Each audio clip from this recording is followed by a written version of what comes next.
For over a year, Palestinian journalists, at great risk to their lives, have broken through media filters, broadcast what is happening in Gaza using social media.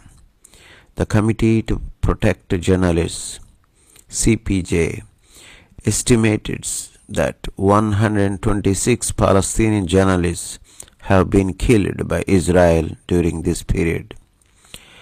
As early as December 2023, South Africa had collected enough evidence from social media posts to approach the International Court of Justice, ICJ, for interim measures to stop Israel from committing genocide, a majority of which were granted.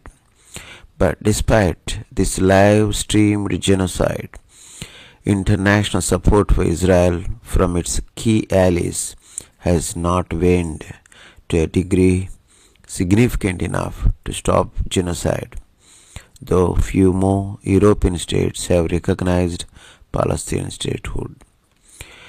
And critically, despite huge public demonstrations and anti-genocide sentiment in the West, genocide has not evolved into the main electoral issue in these countries.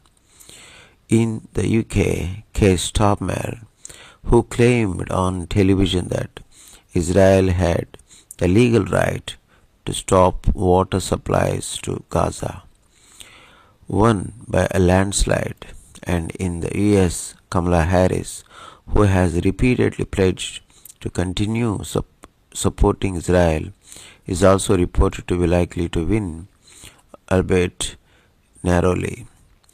Two important factors have combined to make this possible. First, as it is now impossible to completely restrict the flow of information, mass media around the world has increasingly turned to directly indoctrinating their viewers on the broader ideological lines, even at the cost of fragmenting their audiences. In India, many major news channels have in the last decade stepped away from portraying an image of journalistic neutrality to energetically broadcast Islamophobia. From interfaith marriage to demographic threats to women's safety, every issue is covered in a manner that demonizes Muslims. Once this indoctrination sinks into the audience, it shapes how they receive unfiltered information from all other sources. So, for several Indian right-wing influencers, the sight of Palestinian slaughter in Gaza is treated as something to celebrate, not to condemn. In the West, the far-right media, the neoconservatives, and the liberal media all tap into similar forms of racism and Islamophobia in different ways.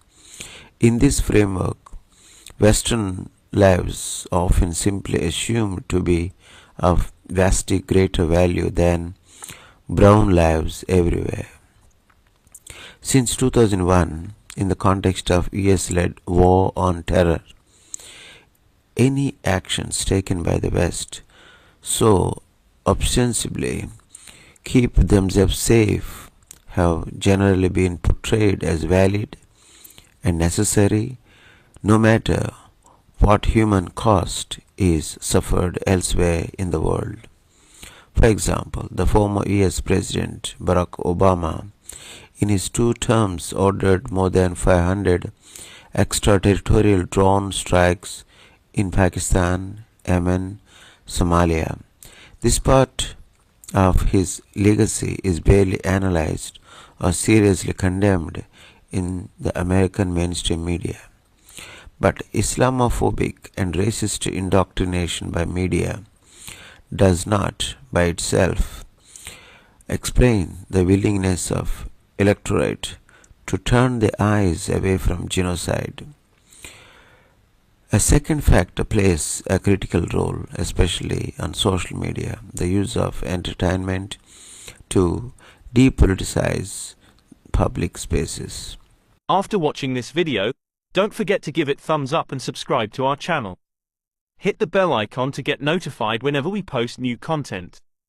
Your support means a lot and helps our team create more videos like this. Thanks for watching.